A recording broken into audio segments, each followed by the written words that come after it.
Roald Amundsen, the first to reach the South Pole. Introduction. In the early 20th century, Antarctica was one of the last unexplored places on Earth.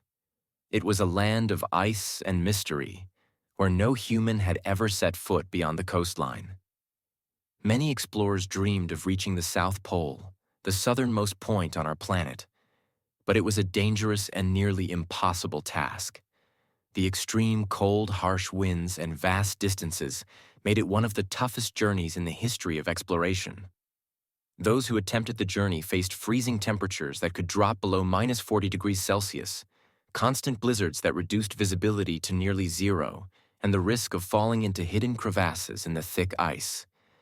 This is the story of Roald Amundsen, a Norwegian explorer who became the first person to reach the South Pole in 1911. His journey was filled with challenges, determination, and remarkable achievements.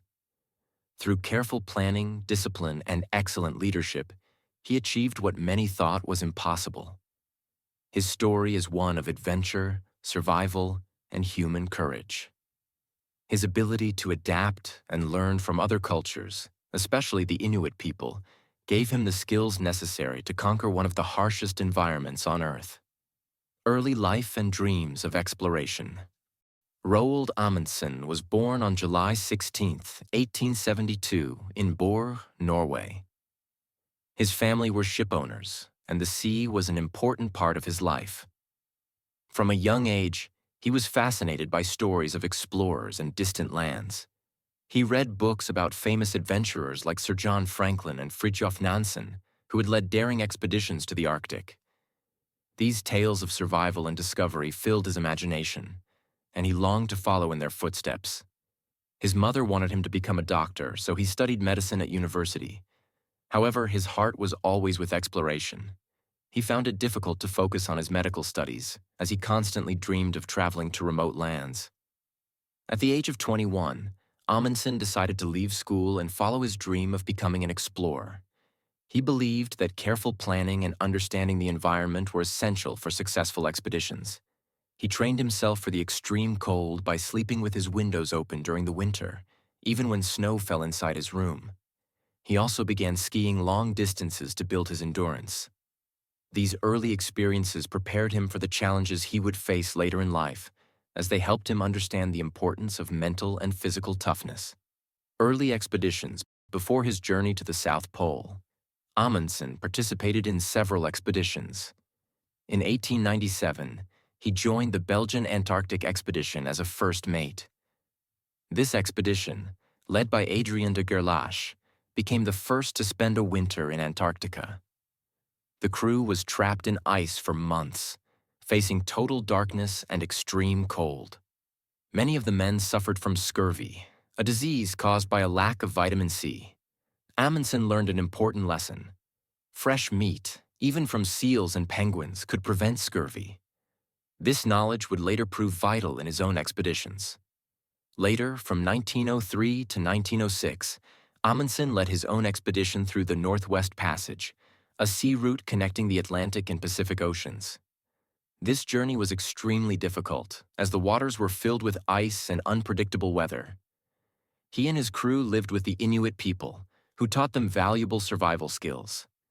The Inuit showed Amundsen how to use sled dogs for transportation, how to build igloos for warmth, and how to dress in animal skins instead of heavy European wool, which easily became frozen and useless.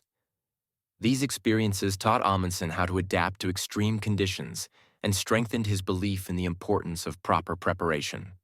Planning the South Pole expedition. Originally, Amundsen planned to explore the North Pole. He had been preparing for years and was ready to lead an expedition there. However, in 1909, he learned that American explorers Robert Peary and Frederick Cook both claimed to have reached the North Pole. This news changed everything. Amundsen realized that he needed a new goal, so he decided to shift his focus to the South Pole. To avoid competition and ensure his expedition's success, he kept his new goal a secret. He told his team and sponsors that they were going to the Arctic, but after setting sail, he revealed the true destination: Antarctica. This decision was risky, as it could have lost him financial support, but Amundsen was confident in his plan. He believed that using sled dogs and skis would be the best way to travel across the icy terrain.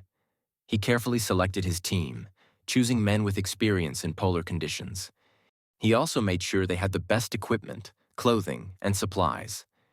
He studied the failures of past expeditions and improved upon their mistakes. This attention to detail would prove essential for the success of the mission. Journey to Antarctica. In June 1910, Amundsen and his team set sail from Norway on the ship Fram. They traveled through rough seas and faced many challenges along the way. The ship had been specially designed to survive being trapped in ice, but storms and unpredictable weather still made the journey difficult. After months of sailing, they arrived in Antarctica in January 1911. They chose a location in the Bay of Whales to set up their base camp, which they named Framheim. The team spent months preparing for the journey to the pole. They set up supply depots along the route, so they would have food and equipment ready on their way back. They also trained their sled dogs and tested their equipment. Amundsen emphasized the importance of teamwork and discipline to ensure their success. Unlike Robert Falcon Scott's British team, who relied on ponies and motorized sledges, Amundsen's strategy was to use only sled dogs, which were well suited for the extreme cold. The race to the South Pole. Amundsen was not the only one trying to reach the South Pole. British explorer Robert Falcon Scott was also leading an expedition with the same goal. Unbeknownst to Scott, Amundsen was already in Antarctica, preparing for the journey. This set the stage for a dramatic race to the pole. Amundsen's strategy relied on speed and efficiency, while Scott's team used motor sledges and ponies, which proved less effective in the harsh conditions. On October 19, 1911, Amundsen and his team of 4 men set out for the South Pole. They faced extreme cold, blizzards, and difficult terrain. However, their use of sled dogs and skis allowed them to travel quickly. The team maintained a steady pace, covering significant distances each day. Amundsen's meticulous planning paid off, as they encountered fewer problems than expected. His men were well fed and properly clothed, unlike Scott's team, who struggled with exhaustion and frostbite. Conclusion.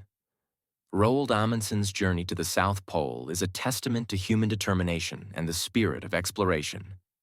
His meticulous planning, innovative use of sled dogs, and leadership skills led to one of the greatest achievements in polar history.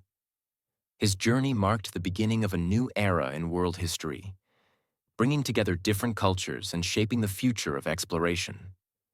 Amundsen's story reminds us of the importance of preparation, adaptability, and courage when venturing into the unknown.